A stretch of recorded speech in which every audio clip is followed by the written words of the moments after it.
이미 화면에 하박국 3장 2절 말씀이 떴네요. 우리 같이 띄어진 말씀 같이 보시죠. 오늘은 같이 읽습니다. 시작. 여호와여, 내가 주께 대한 소문을 듣고 놀랐나이다. 여호와여, 주는 주의 일을 이 수년 내에 부응하게 하옵소서. 이 수년 내에 나타내시옵소서. 진노 중에라도 긍휼을 잊지 마옵소서. 아멘. 다시 한번 부흥을 주소서라고 하는 이 주제의 근거가 되는 성경 말씀은 하박국서 3장 2절 우리가 읽은 본문의 말씀입니다. 주는 주의 일을 이 수년 내에 부응하게 하옵소서라고 하는 그 구절이죠. 하박국 선지자는 소선지서가 모두 12권인데 그 중에 8번째 책을 기록한 선지자입니다. 이름의 뜻이 하박국이 어떤 뜻이냐면 껴안다, 포옹하다 그런 뜻이에요. 그래서 그 이름대로 살잖아요, 사람이. 하박국은 이제 하박국서를 이렇게 쭉 읽어가면서 이 사람이 뭘 끌어안고 하나님 앞에 기도했는지를 우리가 깨닫게 되어지는 그런 사람입니다. 하박국의 시대는 언제냐면 우리로 치면 조선 말기예요. 열강들이 막 조선을 막 흔들고 일본이 막 우리나라 내정에 간섭해서 황제를 독살하고 왕후를 칼로 죽이고 정말 자기들 맘대로 휘둘렀던 그런 시대하고 너무 비슷한, 역사적으로 유다의 역사의 불행한 시기에 이 사람은 사역을 했어요. 어느 나라가 일어났냐면 바벨론이 아주 강하게 일어났어요. 그러니까 바벨론이 강하게 일어나면서 아수르를 다 물리치고, 아수르는 이집트를 점령을 못했는데 이 바벨론은 이집트까지 내려와 가지고 이집트의 느고라고 하는 바로와 싸워서 승리를 하고 이집트까지 식민지로 삼아버립니다. 근데 그 와중에서 이제 유다라고 하는 이 강대국 사이에 있었던 이 유다라고 하는 이 조그만 나라에서는 어떤 일이 일어나고 있었냐면, 요시야라고 하는 정말 아깝고 훌륭한 그 하나님 앞에 너무 다윗보다 오히려 더 정직하면 정직했지 흠이 없는 그런 왕이 세워져서 종교 개혁을 했거든요. 그러니까 나라가 정말 새로워질 수 있는, 하나님의 부흥을 꿈꿀 수 있는 그런 좋은 지도자가 세워져서 나라를 이제 종교를 개혁해서 우리가 하나님 앞에 돌아가자, 하나님의 말씀으로 돌아가자 신나게 그거 하고 있는데 이집트의 느고 왕이 죽여요. 전투에서 싸워서 죽입니다. 그래서 아깝게 요시야의 종교 개혁이 끝나요. 그리고 그 뒤를 이은 여호아스라고 하는 이 요시야의 아들을 이 느고 바로가 폐위를 시켜버리고 자기 마음에 드는 여호야김이라고 하는 사람을 유다의 왕으로 세웁니다. 그러니까 열강의 그 수많은 횡포를 이 하박국이 자기 눈으로 본 거예요. 그러면 여러분 생각해 보세요. 믿음의 사람이고 선지자인데 하나님 믿는 사람이에요. 하나님 역사를 아는 사람이에요. 그런데 자기 눈앞에서 일어나는 일은 이게 이해가 안 되는 거예요.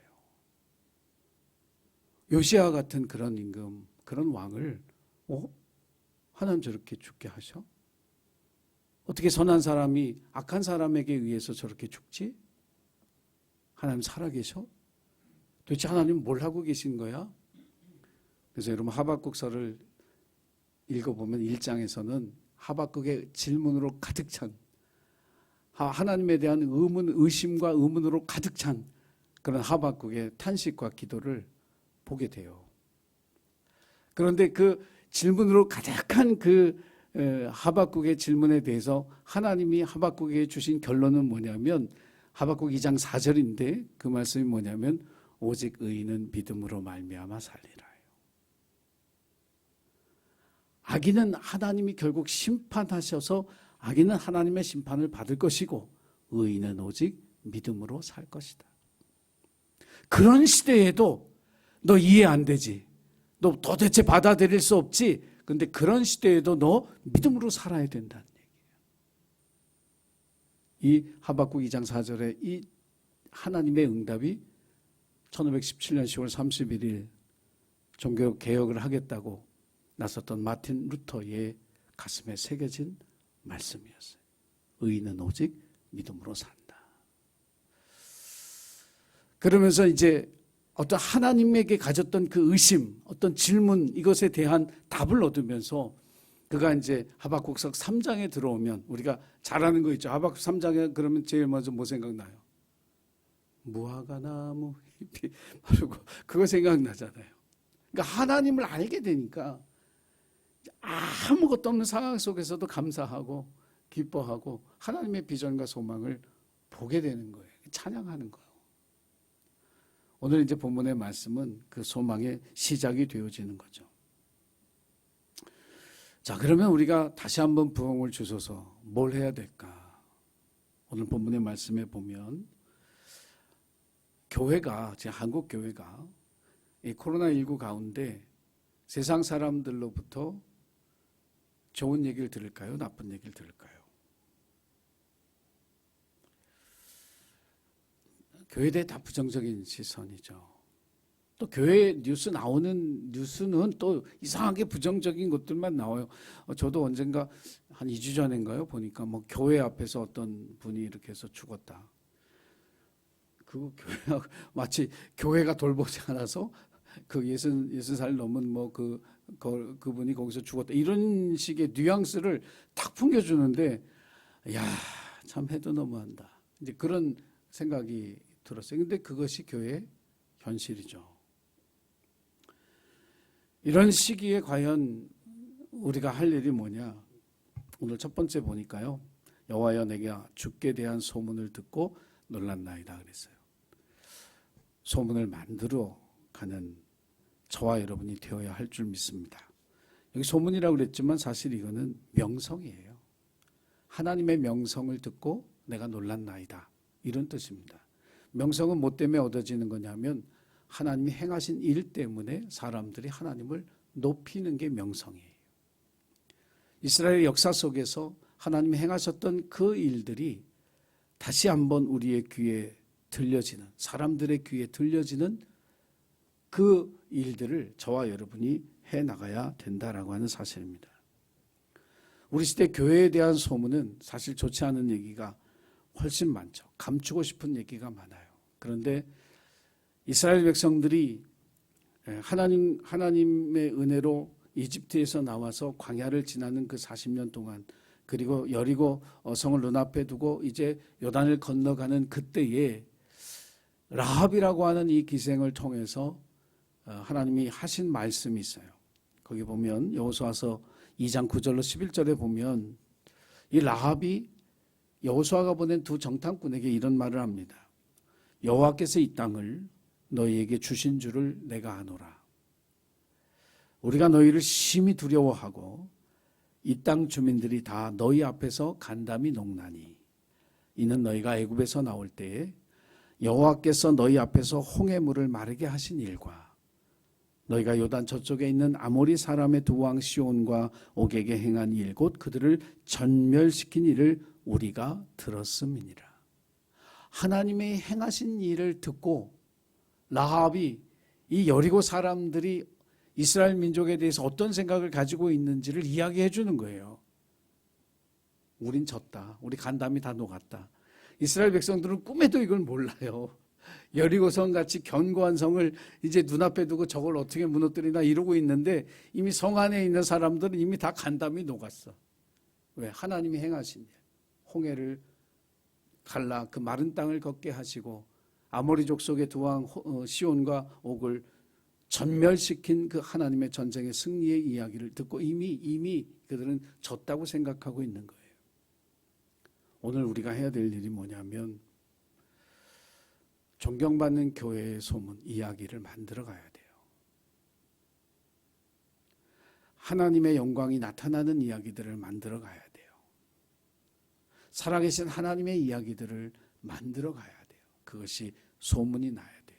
그것을 듣고 사람들이 교회를 경외하고 존경하는 그런 세상으로 변화되어질 수 있는 거예요. 부흥은 쉽게 오지 않아요.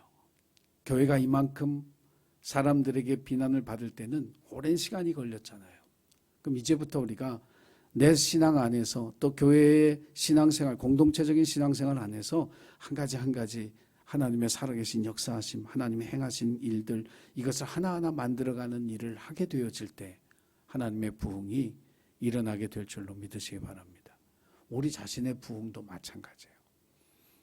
내 인생 가운데 하나님이 행하신 일들을 하나하나 만들어가야 돼요. 그걸 고백하고 전해야 돼요. 그러면 반드시 하나님의 부흥이 오게 될 줄로 믿습니다. 두 번째는 다시 한번 부흥을 주셔서 우리가 교회에 대한 좋은 소문, 하나님의 영광을 나타내는 이야기들을 자꾸 만들어내면서 동시에 해야 될 일이 뭐냐면 부흥을 위한 기도예요. 부흥은 기도라고 하는 이 능력이 없이는 부흥은 불가능한 거예요.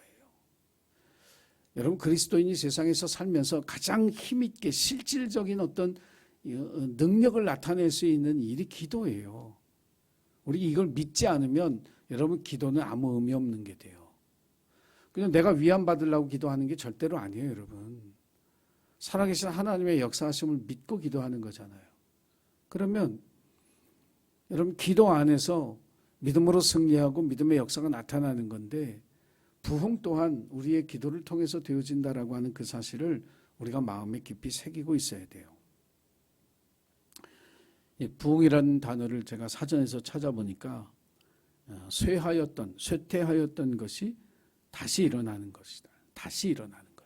이것이 부흥이래요. 다시 말하면 없던 것이 새로 만들어지는 것이 아니라 있었는데 그것이 쇠퇴하고 있었다는 거예요. 잊혀져 가고 있었다는 거예요. 숨겨지고 있었다는 거예요. 근데 잠들어가고 있었던 그것들이 다시 깨어나고 다시 일어나는 것. 다시 새로워지는 것. 이게 부흥이라고 하는 단어예요. 여러분, 없던 열정이 갑자기 생겨요? 그거 아니거든요. 여러분, 열정을 가지고 하나님을 섬기던 그 시절, 그때가 있었죠. 없었어요? 물불 안 가리고 섬겼다. 내 모든 걸 다 하나님 앞에 드려도 아깝지 않은 그런 헌신으로 정말 내가 믿음으로 살아야지 정신 바짝 차리고 말씀과 기도 이 자리에서 그냥 정신 바짝 차리고 말씀 읽고 기도하면서 예배에 죽은 힘을 다해 참석하면서 은혜 받으면서 생활했던 그 모습들 있었는데 잊혀졌고 쇠퇴해 가고 있단 말이에요. 그것을 붙잡아 일으켜 새롭게 만드는 것, 이게 부흥의 중요한 불쏘시개가 되는 그러한 요소라고 하는 사실을 기억하시기를 바랍니다. 저는 이 하박국이 다시 한번 부흥을 주소서라고 할 때 어떤 때를 생각했을까 그 고민을 해봐요. 요시야 왕의 종교개혁의 부흥이었을까? 아니 그보다 더 나가서 다윗 시대였을까? 아니면 여호수아, 모세, 아니 아브라함, 요셉 어떤 시대였든지 간에 그 시대의 위대한 사람들을 통해서 일어났던 그 일들이 오늘 다시 우리 시대에 내 시대에 일어날 수 있도록 하기 위해 기도해야 된다라고 하는 이 사실을 저와 여러분이 잊지 말고 나의 기도가 하나님의 부흥을 가져오는 그런 가장 강력한 힘이라고 하는 사실을 기억하고 여러분 부흥을 위해서 날마다 기도하시기를 주의 이름으로 부탁을 드립니다. 저는 2022년을 기대해요. 한국 교회의 역사 속에 여러분 잊혀지지 않는 부흥은 1930년대 아니에요?